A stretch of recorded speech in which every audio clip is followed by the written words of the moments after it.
No centro do mais recente escândalo de corrupção na prefeitura de Bauru está essa área.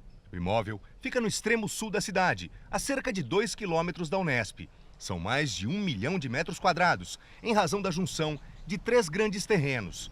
Caso a estratégia criminosa tivesse dado certo, a propriedade, cujo nome é Loteamento Chácaras Terra Branca, seria dividida em centenas de lotes. Isso só não aconteceu porque promotores do Ministério Público que combatem o crime organizado descobriram o esquema. Repare, a entrada do imóvel está degradada, não há benfeitorias, demarcação de ruas, sistemas de água e esgoto e nenhuma moradia. Há alguns postes, fiação de energia elétrica e uma caixa d'água, mas não há casas ou moradores. A estratégia da quadrilha era provar o contrário, que a área era um loteamento consolidado. Para isso, havia a necessidade de uma declaração municipal emitida pela Secretaria de Planejamento. Por intermédio e influência do procurador do município, Ricardo Chama, um dos réus, essa certidão foi emitida. Nela, a servidora pública da CEPLAN, Thelma de Souza Azevedo, atesta que o parcelamento de solo foi implementado antes de novembro de 1979. Está integrado e consolidado a cidade e existe a irreversibilidade de ocupação. Quem assina o documento é Diego Roxo Pereira, outro funcionário da CEPLAN e chefe da seção. Os dois também foram acusados pelo MP e já são réus. A imagem da área mostra que a informação não é verdadeira. O outro artifício usado foi uma lei de 2009, que auxiliou na criação dos residenciais Minha Casa Minha Vida. A legislação previa que pessoas de baixa renda, vivendo em assentamentos criados sem planejamento urbano, pudessem conseguir a posse de terrenos através da regularização fundiária. Com a aparência de legalidade, o procurador-geral do município ainda intermediou o registro no primeiro cartório de registro de imóveis de Bauru, o que de fato aconteceu em 23 de dezembro de 2016. O vereador acredita que o trâmite só aconteceu porque a estrutura da CEPLAN permitiu. Já se sabia que a investigação lá dentro da CEPLAN estava apurando fraudes e outros comportamentos ilícitos, mas eu não fazia ideia de que pudessem chegar até onde chegaram em relação a alguns dos denunciados. Não é? Eu penso, acredito, pelo tamanho, como você mesmo disse, da investigação, o Ministério Público está muito bem alicerçado, né? Foram quase 2 anos de investigação, com mais, provavelmente, de 5.000 folhas elaboradas de depoimentos e de provas materiais. Então, penso eu que o Ministério Público está sentado em cima de provas e deve provavelmente conseguir garantir a condenação das pessoas denunciadas. De fato, em 1979, a área foi integrada à cidade. Em 1982, o loteamento foi declarado inserido ao perímetro urbano. Só que, no ano 2000, toda a região foi transformada em APA, Área de Proteção Ambiental. Alterações só seriam permitidas se fosse respeitado um plano de manejo, e não existia isso. E foi exatamente essa irregularidade que os funcionários da CEPLAN perceberam.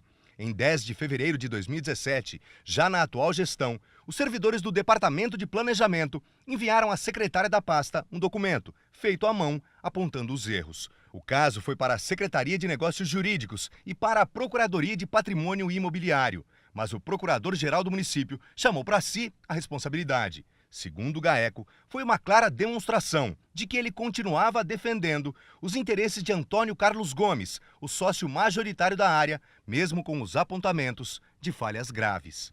Alguns dias depois, Ricardo Chama já havia se dado conta de que a fraude havia sido descoberta. De acordo com as investigações, nesse ofício de 21 de março de 2017, o procurador assina o documento já com a intenção de se resguardar.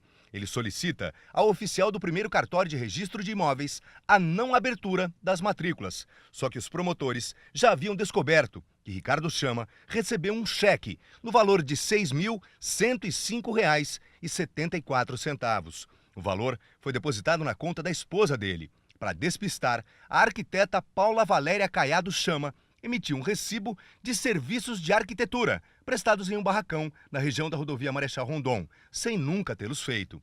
Ali, o crime de lavagem de dinheiro ficou caracterizado. Chama realmente a atenção um valor tão pequeno para o envolvimento de uma autoridade desse porte, Só que é preciso também destacar que, às vezes, foi esse o ponto que foi possível levantar como prova.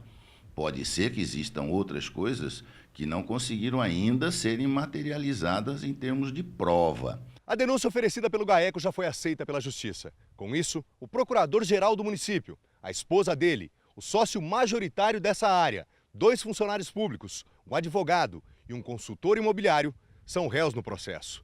Por isso, a operação do Ministério Público recebeu o nome de 7 mãos. Eles vão responder pelos crimes de estelionato, corrupção passiva, advocacia administrativa, associação criminosa, falsidade ideológica e lavagem de dinheiro. O crime de estelionato ficou caracterizado porque a quadrilha conseguiu enganar o sócio minoritário do imóvel.